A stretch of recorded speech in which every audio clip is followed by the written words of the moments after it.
नमस्कार दोस्तों, मैं डॉक्टर सत्येंद्र नाथ पांडे आज के एपिसोड में आप सभी का स्वागत करता हूं। प्रदेश के 41,823 सरकारी स्कूलों में एक भी विद्यार्थी नहीं मिला जो वहां पढ़ने के लिए नामांकन कराए। जब उत्तर प्रदेश सरकार का शिक्षा पर होने वाला खर्च 1 लाख करोड़ रुपए से ज़्यादा का है, कि क्या लोगों में शिक्षा के प्रति जागरूकता का अभाव है या लोग अपने बच्चों को पढ़ाना नहीं चाहते? तो ऐसा बिल्कुल भी नहीं है। आज देश के हर व्यक्ति की पहली प्राथमिकता उसे अपने बच्चे को अच्छी शिक्षा देना है। इसका प्रमाण आप प्राइवेट स्कूलों के बाहर नामांकन के लिए लगने वाली लंबी कतारों के रूप में देख सकते हैं, और गांव-गांव में सुबह और शाम को पहुंचने वाली स्कूली बसों और साइकिल से समूह बनाकर जा रही छात्राओं और छात्रों के रूप में भी इसको देख सकते हैं।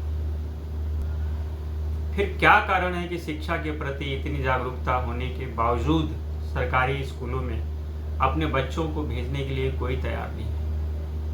इसका जवाब है शिक्षा माफियाओं और ब्यूरोक्रेसी के बीच का वह गठजोड़ जो सरकारी स्कूलों को किसी भी रूप में पनपने नहीं देना चाहता है।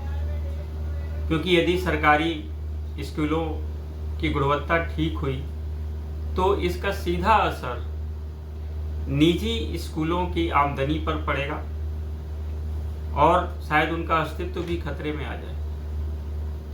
बीएसए और बीएसए कार्यालय के बाबुओं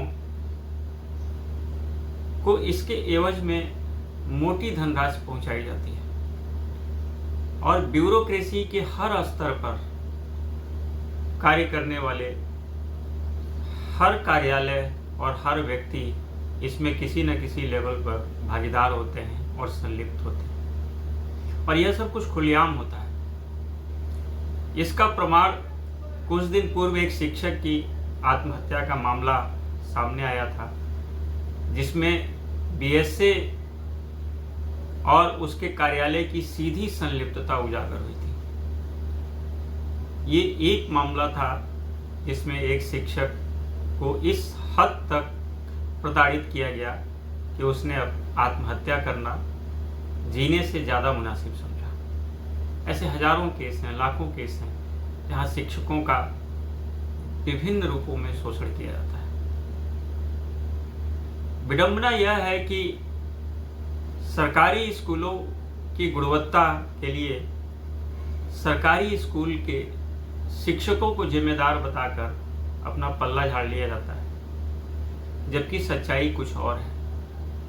सारा खेल सरकारी स्कूलों के शिक्षकों के ऊपर आरोप मढ़कर उसके आड़ में किया जाता है।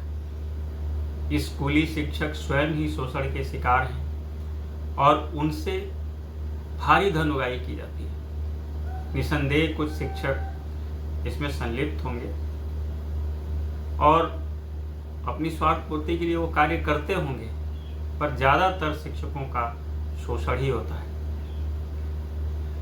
शिक्षकों से ऐसे शिक्षणेतर कार्य कराए जाते हैं जो शिक्षा और शिक्षकों के मानदंडों से बहुत ही नीचे के स्तर के होते हैं। शिक्षक अपना ज़्यादातर समय भ्रष्ट तंत्र से स्वयं को बचाने में लगा देते हैं, गुणवत्तापूर्ण शिक्षा पर अपना ध्यान केंद्रित नहीं कर पाते। सरकार को इस पर ध्यान देना चाहिए और इसके मूल कारणों की तह में जाना चाहिए। सच्चाई यह है कि सरकार इधर उधर की बातें ज़्यादा करती है, और जो भ्रष्ट तंत्र और जो शिक्षा माफियाओं का तंत्र इस पूरी प्रणाली और इस पूरी दुर्दशा के लिए जिम्मेदार है, उस पर किसी भी तरीके के कोई कार्य नहीं किए जाते। उसको करने की आवश्यकता